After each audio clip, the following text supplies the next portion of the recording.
what's up guys, and welcome back to a brand new Strikers HD video. So about a few months ago, Manchester United did a huge partnership with Faze Clan. Now if you guys aren't familiar with Faze Clan, they're basically a huge esports organization on YouTube. They started off doing gaming, and then they started branching off to content creation and going into the fashion industry, collaborating with artists and even professional athletes. Now this was a huge jump for Faze Clan, but you're probably wondering, why would Manchester City, a huge football organization that is known worldwide, be partnering with an esports team? But I can simplify that answer into one word: money, aka bread, aka moolah.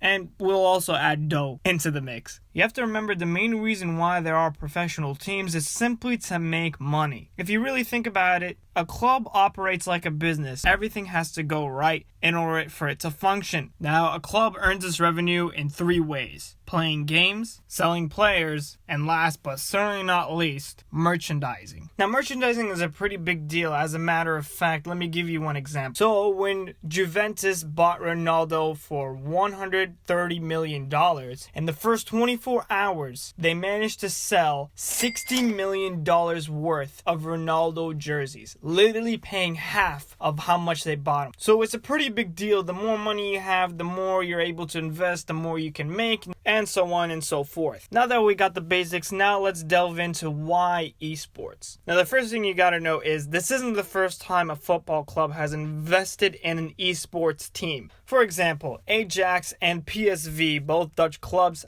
have decided to sign a full squad of FIFA esports players. Same with Sporting Lisbon, Wolfsburg, and FC Schalke. Okay, wait, hold on, give me a second.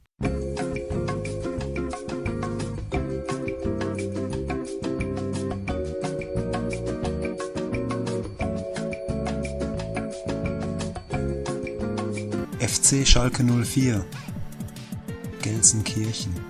What? FC Schalke 04, Gelsenkirchen. FC Schalke. I hope I said that right. And at the same time, Man City wasn't even the first one in the Premier League to embrace esports. It was actually West Ham, who signed the pro FIFA player Sean Dragon Allen. And even one of the biggest clubs in the world, FC Barcelona, invested in a Rocket League team? Okay. Oh, and even PSG investing into Dota. Now, how much return are these organizations and clubs are going to get from this? Well, according to a Newsy report published early in 2018, it suggested that the global esports economy would be worth $905.6 million by the end of the year. So technically it should be over $1 billion, and it's a booming industry and a lot of people are taking advantage of it. So now that we understand how profitable this industry is, why out of all of the organizations did Man City pick Faze Clan? And to put it to simpler terms, if you're going to invest in an esports organization, your best bet is Faze Clan. According to Faze Banks, one of the founders of Faze Clan, he stated in the No Jumper podcast that Faze Clan is one of the only profitable organizations in the esports industry. Now, I don't know if that's true or not, because, I really don't have the financial statements of these teams, if they even have financial statements. But just looking at the real estate that the club owns and their partnerships with companies like Champion and Kappa, and even Lovesack, shout out Mike Malak, just kind of shows you that this club is not a joke. I mean, from the outside, you think it's just a bunch of YouTube gamers that just started off in New York, and then look at them now, they have real estate in places like Los Angeles all the way up to Toronto. Now, a statement from Man City themselves about this partnership is the fact that these two companies will create engaging content